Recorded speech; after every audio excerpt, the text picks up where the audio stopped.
자전거 운전자들은 역주행을 편하게 생각을 합니다. 달려오는 자동차를 눈으로 보면서 피할 수 있다, 이렇게 생각하는 거죠. 틀린 생각입니다. 자전거는 느려서 자동차를 피할 수가 없습니다. 자동차가 자전거를 피해서 운전해야 되는 거죠. 자전거가 중앙선을 역주행해서 골목길로 들어가던 중 골목길에서 나와 우회전하려는 차와 충돌을 했습니다. 자전거가 잘못했죠. 그런데 자전거 운전자가 심하게 다쳤습니다.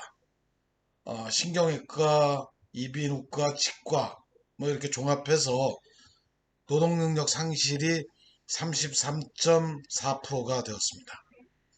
사실상 아무런 일도 할 수 없는 처지가 된 것입니다.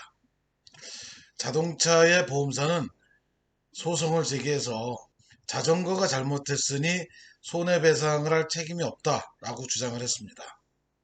법원은 자전거의 편을 들어서 자전거에게 패소를 판결했습니다. 자전거 운전자는 항소를 하였죠. 자동차 운전자에게 과속해서 운전한 점과 전방 주시 의무를 해태한 점이 있다라고 주장을 한 것입니다. 맞는 말입니다. 자전거 운전자가 잘못했긴 했지만 자동차도 도로의 상황을 살펴가면서 서서하게 도로 가장자리를 따라 우회전해야 될 의무가 있습니다. 그런데 이걸 하지 않았어요. 위반했죠. 항소심은 자동차의 과실이 15% 된다라고 판결을 했습니다. 그래서 책임이 없다라고 주장하는 자동차에게 15%의 책임을 인정하였으니 자동차에게 패소를 판결했습니다. 그러자 자동차가 대법원에 상고를 또 했습니다. 15%의 비율로 손해배상 책임이 있다라고 할 것이면은 15% 패소 판결을 할 것이지 왜 전부 패소 판결을 했느냐라는 것입니다.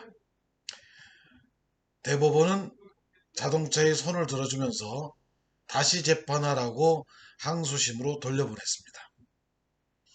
자전거로 사고가 난 것 치고는 대단한 법정 싸움을 하고 있는 꼴입니다.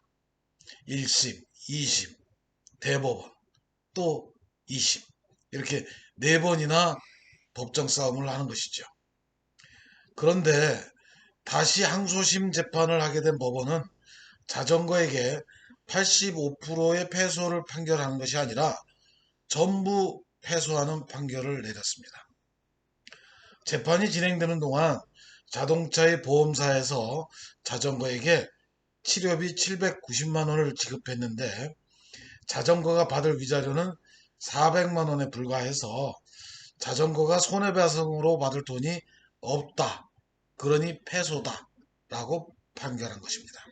사고 당시 자전거 운전자는 나이가 60세였으니 63세까지는 일해서 벌 돈 3,200만 원 이걸 못 벌게 되었고 사고로 인해서 난청이 되어서 보청기를 껴야 되는데 그 비용이 죽을 때까지 2천만 원은 들 것이고 치료비로 700만 원이 더 들게 될 것이다 라는 주장을 하였는데 법원은 이를 인정하지 않았습니다. 법원의 판단에는 잘못이 없었습니다. 자전거 운전자의 불행이죠. 자전거 탈 때 조심하시기 바랍니다. 역주행하지 마세요.